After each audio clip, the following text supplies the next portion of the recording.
বড় হলে ডাক্তার ধরে বাড়ি যাবে সেদিন ধরে দেবো ঘোড়া ব্যাক করে চলে যাবে। এখন কুয়াশার সময়, রাত্রে কুয়াশা হচ্ছে। এইভাবে ঠিক চালের কানা দিয়ে আমরা যদি এরকম কাপড় দিয়ে দিতে পারি, একদম চালের কানা, দেখুন চালের কানা দিয়ে এরকম যদি কাপড় দিয়ে দিতে পারি, তাহলে আমাদের কুয়াশাটা ঢুকবে না। প্লাস পাখির ভেন্টিলেশনটা খুব ভালো থাকবে। হাওয়া বাতাস খেলেও ঠিক চালের কানা দিয়ে দিতে হবে, ধার দিয়ে দিলে হবে না। ভালো করে দেখুন, ধার দিয়ে, তাহলে আমাদের পাখির কুয়াশা আসবে না। কুয়াশা ঢুকলে পাখির বিভিন্ন রকম রোগ আসবে, ঠান্ডা লাগবে, পাখির মাথা ফুলবে, বিভিন্ন রকম ফিড ইনটেক কমে যাবে, পাখি লুজ ড্রপ হবে, বিভিন্ন রকম সমস্যা চলে আসবে। ওই জন্য আমরা ধার দিয়ে এরকম বস্তা বা কাপড় সব থেকে ভালো, কাপড় না হলেও ফিডের বস্তা দিয়েও করতে পারো।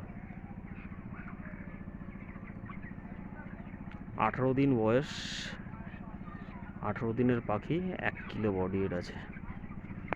18 দিনের পাখি 1 কিলো বডি ওয়েট আছে। এবং আমাদের খাবারের পত্র, জলের পত্র সবসময় চিন্তা করবেন 4% ইকুইপমেন্ট ব্যবহার করার জন্য। কারণ 4% ইকুইপমেন্ট ব্যবহার করলে খাবারের পত্র, জলের পত্র যদি 4%, 100 পাখিতে 4%, 4টে করে খাবার পত্র, 4টে করে জলের পত্র রাখা হয়, তাতে আমাদের ফিড ইনটেকটা ভালো হবে।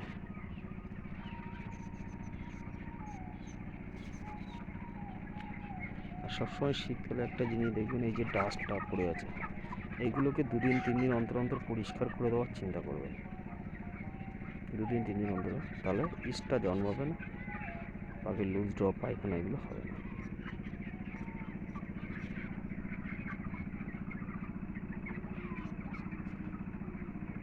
চারিদিকে এবং উত্তর দিকে এরকম হাফ করে চট দেবেন। উত্তর দিকে যেদিকটা হাওয়া হচ্ছে হাফ করে চট দিয়ে রাখবেন। আর চটটা যদি না দেন, এত পরিমাণে হাওয়া দিলে ঠান্ডা লেগে যাওয়ার ভয় থাকবে, মাথা ফুলে যাওয়ার ভয় থাকবে। এবং এই ঠান্ডার সময় মিনিমাম একদিন বাদ একদিন 25 দিন 26 দিন পর্যন্ত স্প্রে করেন, এবং 25-26 দিন পরে রেগুলার স্প্রেটা করে যান। স্প্রে মাস্ট করে যান, তাহলে ভাইরাস ব্যাকটেরিয়া থেকে সবসময় কিছুটা হলেও মুক্ত থাকবেন, 80% মুক্ত থাকবেন স্প্রের কারণে।